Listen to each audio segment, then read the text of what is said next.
Hey everybody, welcome to Harrison by the Stream, and today we're going to do something a little bit different. It's going to be a quick trailer breakdown of the new Ready Player One trailer. Now, I'm incredibly excited to see this film, mainly because of nostalgia, and I think that that's a big thing that we have to kind of talk about when sort of looking at Ready Player One. From what I understand from the original novel by Ernest Cline is that it's just basically a massive nostalgia trip from the 70s all the way up to the early 90s, and that's kind of the conceit of it. It's just going to be this huge thing that's kind of like, I've heard the author describe the film as a cross between Willy Wonka and The Matrix, which is great, because those are two of my favorite films from when I was about 13 or 14 years old. But I feel like I'm gonna enjoy the film, and I'm gonna be like so excited, like, oh man, look at all the stuff that they put in here. They put in like Battletoads, this is Battletoads, and they put like in Tracer from Overwatch. Gotta have that. Gotta love that so much. And there's like Iron Giant, and check out all these mechas. I think that's like from Gundam or something like that. And like, there's gonna be so much cool stuff. And there's like in the previous trailers they had like Duke Nukem and Harley Quinn, and they had Freddy Krueger, I think, was in there somewhere. And I'm all cool with that. I'm totally fine with that. As a geeky, as a nerdy person, totally fine with that. The fact that they've had bits of music from the original Willy Wonka score, which is, again, one of my favorite films of all time, and obviously at the end of this new trailer, they've got bits and pieces from Back to the Future, which I think is actually kind of a nice nod to the composer Alan Silvestri, who did the original music for Back to the Future back in the 80s and early 90s. But I don't think this is going to be a good film overall. I think it's going to be fucking sweet to watch, but I think it's going to be very, very shallow. It's going to be very, as the kids would say, problematic. And I think that overall, nostalgia is not a great way to conduct culture moving forward. I think that there's a lot of films that came out this year which I think kind of pointed to big problems with nostalgia and the way that people frame it. There's actually an incredible video by Lindsay Ellis that I'm not going to ruin, because I think you should just watch it, because I think Lindsay Ellis is probably one of the best video essay makers, one of the best YouTubers. She's been around for, over a decade now, I'd probably say, making videos on these kind of subjects, especially about nostalgia.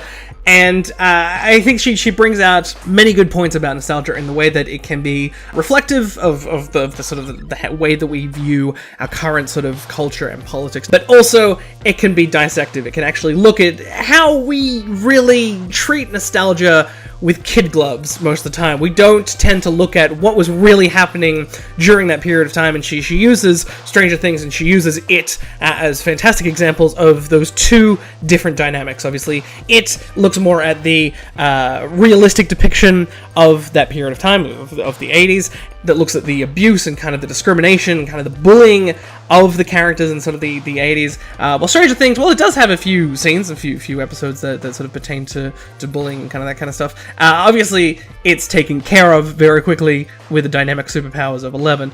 And obviously, with Ready Player One, the premise of the film is like, hey man, like, you know all that wasted brain space you've been picking up for all these years of all that pop culture stuff? Guess what? It's gonna save the universe, man. It's gonna be fucking sweet. And obviously, that's not a healthy mindset. I mean, it's great as a fantasy. I think that's great overall, and that's it's kind of cool. I mean, it is technically The Last Starfighter for pop culture references, essentially. And obviously, there are better things that have done The Last Starfighter and mocked that fact. In fact, if you want to watch a show that's pretty much that, you can watch Future Man, which is on Hulu in the US, and if you have a VPN, you can obviously get that for free. The game is a recruitment and training tool sent back in time to find the one person with the skills to save us. The first and only person to have beaten the game. That's The Last Starfighter. It's the exact same plot as the movie. What's a movie? Is this part of your arsenal of weaponry? No, please don't. That's a signed... Oh my god! I paid my only Bitcoin for that! And I feel like, look, this film is going to be beloved. It's by a beloved director.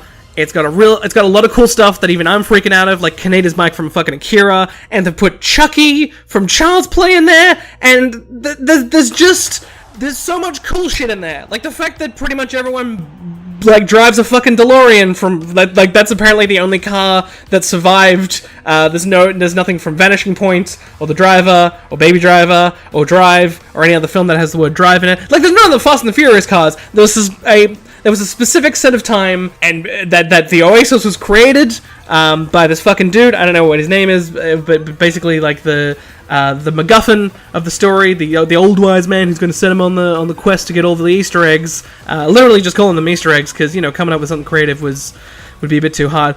I totally understand why people are going to love it, why people are going to enjoy it, why people are going to feel like, oh man, this is the film that I've been waiting for forever. Because a lot of people felt that way about the book when it came out. And look, I'm gonna watch it. I'm gonna enjoy it. Deep down, I'm gonna hate it, and I'm gonna hear a lot of my friends say how much they hate it.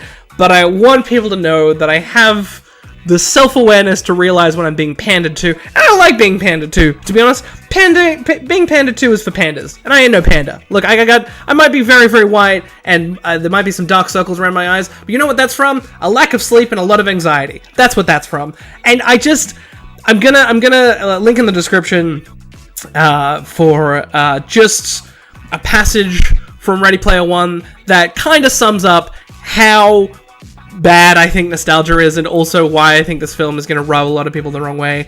I'm a big fan of nostalgia. I'm a big proponent of it, but also I realize that over time, tastes change and people change, and then you kind of have to be aware that this kind of stuff isn't great. It's going to be fun to watch, but it's not going to be a good story. The characters, I imagine, are going to be very two-dimensional. And obviously, I'm going to come into this film with a lot of preconceived notions about what the film is going to be, because apparently it's going to be different from the book, and I don't really have the time, nor do I intend to read the book anytime soon.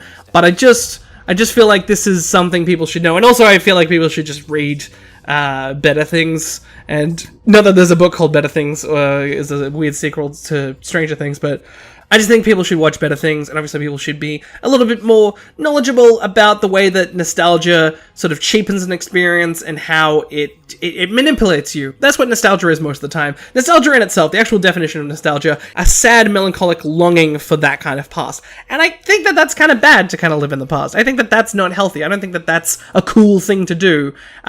References aren't cool. Hanging out with your friends is cool. Making new memories is fucking cool. I think more people should have reminiscing than nostalgia, which I think I'm stealing from a Back to the Future documentary. I know that I'm stealing that from something, but I can't remember what it is. I think it was a documentary about vinyl. Anyway, the point is, as a nerd, as a fan of nostalgia, I implore you, if you're going to see this, if you're going to enjoy it. But just be aware that nostalgia isn't the best thing in your life. That you should go out and make new memories and watch new and original stuff. There was a lot of fucking amazing original films this year, like Lady Bird and Columbus and The Big Sick. Just a lot of really fucking good films that a lot of people should see. And you know what? I want you guys to, the summary of this video is like, hey, I'm looking forward to Ready Player One, but fuck, am I gonna hate it afterwards? I'm gonna like be wide-eyed and just, I'm gonna make like a dumb little listicle in my head about like, here's my fucking top 10 coolest shit that I fucking saw in Ready Player One. It's gonna be sweet. But deep down I know that I'm gonna be groaning at most of the lines. Also, I want to point out the trailer really sucks. Like, it's all voiceover. Like, it's all just like, okay, I know this concept is crazy. What if the world was terrible? What a surprise. What if the world was terrible and we all, instead of actually fixing it, helping the world, we all just kind of climbed into our digital nooks. We just decided that maybe online is better than real life.